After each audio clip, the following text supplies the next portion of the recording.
Hi there, Steve Kaufman. Today, first of all, I apologize. I'm not going to do this video in Portuguese, although I had said that I would. And that leads me to the subject of my discussion, which is how to maintain your languages.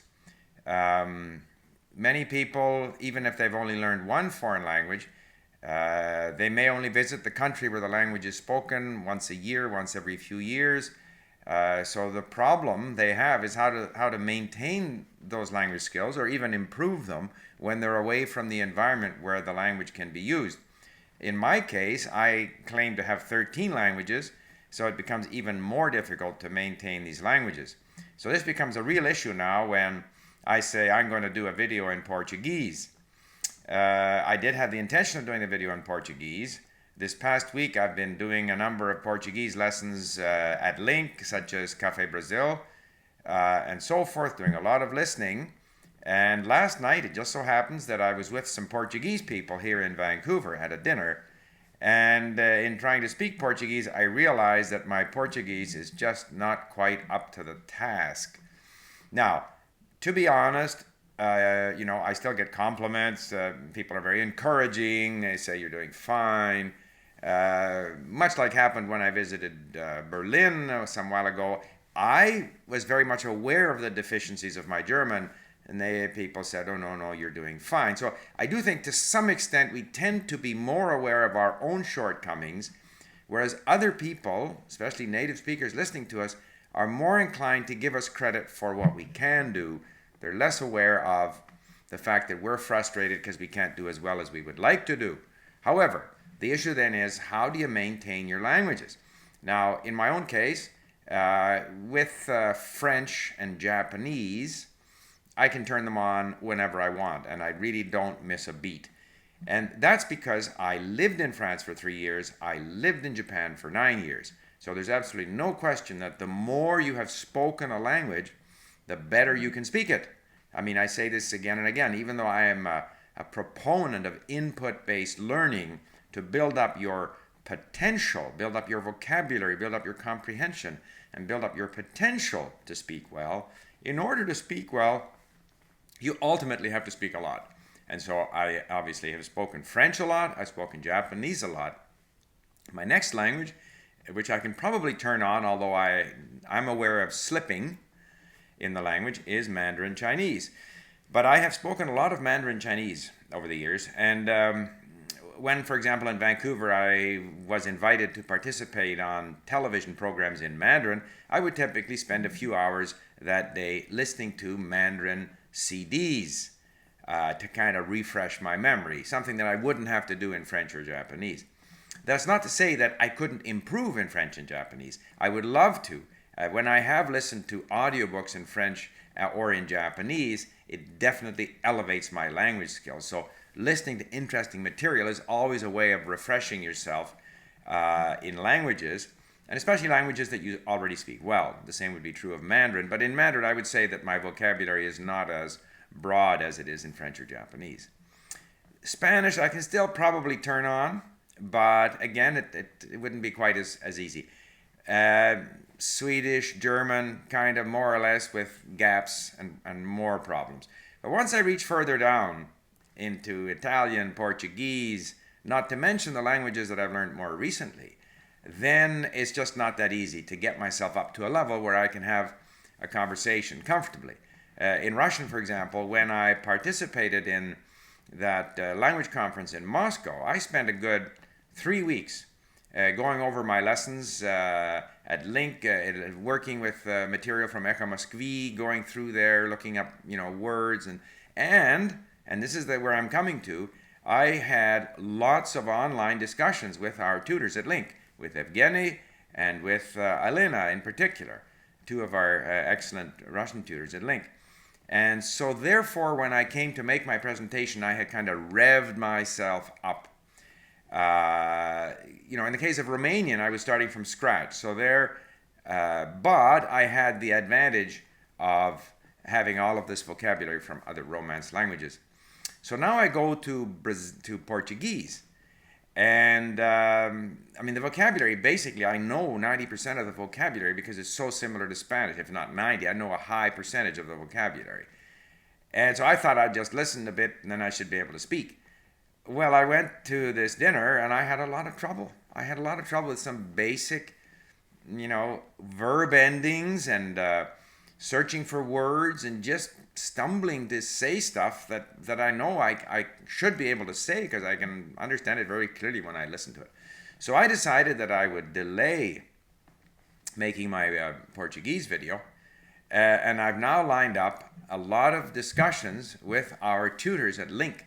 So I'm going to try to get in maybe 4 or 5 hours of online, Skype discussions in Portuguese. And at the end of each of these, I will get my report with all the phrases and words that I didn't use correctly. And I will myself become aware of where my gaps are so I can kind of look at them.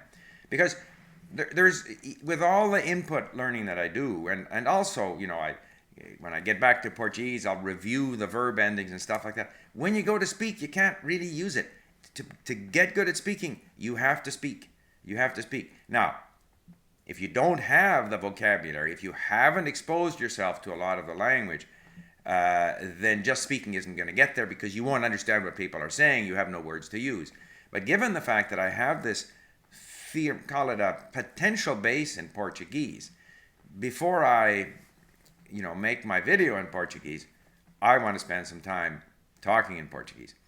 The other thing I've decided to do, whereas in the past a lot of my listening has been in European Portuguese because I had not found good podcasts from Brazil, whereas I had found those excellent podcasts from RTF. And in terms of building up your vocabulary and getting used to the language, I believe it doesn't matter what accent you listen to. However, I now have to make a decision. If I make my presentation, my natural inclination is to speak with a Spanish accent because that's the sort of closest language that I speak the best. And I have found myself even, psychologically resisting moving towards the more Portuguese pronunciation and hanging back in that Spanish pronunciation because it's more comfortable. I feel more sure of myself speaking that way. I don't feel quite comfortable imitating that Portuguese accent because I think I'll sound silly.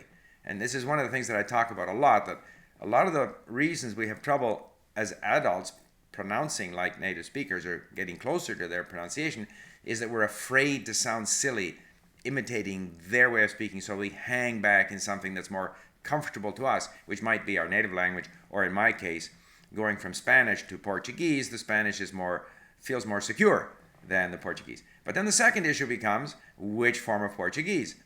And most of my listening has been in European Portuguese. But because I am planning to go to Brazil sometime next year, and because the friends I have here locally are Brazilians, I decided that I should move away from that, even though most of my listening has been in European Portuguese. So, again, this wonderful world that we live in, I just went on the web. I said, I've got to find some good podcasts. There must be some good podcasts. So Globo is the big newspaper, I think in Rio or Sao Paulo. So I just went Global Podcasts, and I found a bunch of podcasts. In fact, I found another site as well. So I've now found two Brazilian podcast sites with programs on health, on how to use the language, on news, and I've only started looking.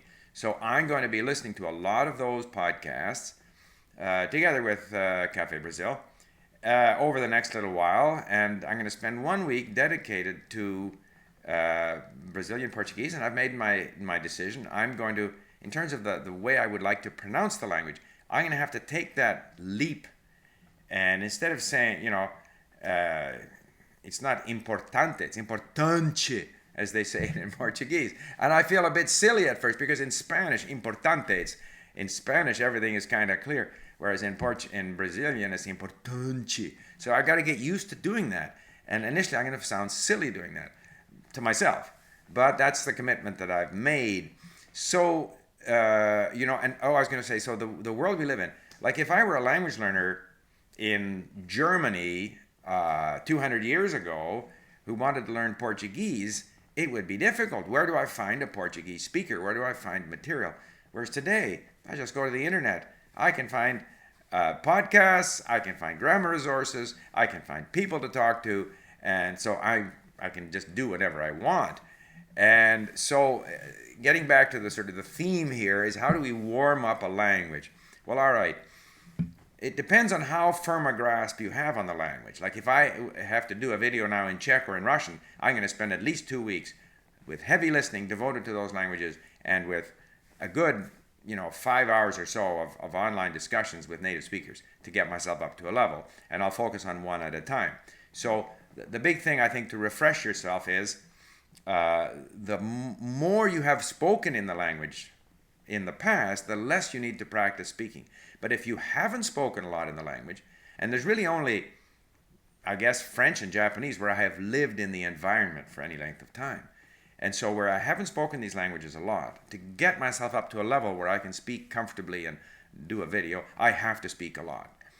But the speaking is in itself not enough, because speaking is a good practice in speaking, but it also points out your gaps, and then you can go back and in your listening and reading, you can then deliberately try to notice those areas where you have a weakness and try to get your brain to notice them, so that when you next go to speak, you try to do better in the, might be in the conditional or in the future, third person plural future, or whatever it might be. You start to identify where those problems are, and then you need to practice them in speaking. So it's not realistic to expect that people who speak even one other language or more can just turn that language on just like that, especially if they hadn't had the opportunity of living in the country where the language is spoken. And so if you are going to be in a situation where you want to do well in the language, using the resources that are available on the internet, within a couple of weeks you can bring your level up at least to where it was before, and I think beyond where it was before. Even if it subsequently falls off, you've taken it up another level. And every time you have one of these spurts of concentration, you're taking the language up yet another level. So that is how I think, that is certainly how I am going about warming up my language for my Portuguese video. And I promise I won't cop out again. Next week at this time, I will do my video in Portuguese, but I will be putting a lot of effort into not only my input activities, but a good 5 hours, I hope, of online discussion with native speakers from Brazil. Thank you for listening. Bye for now.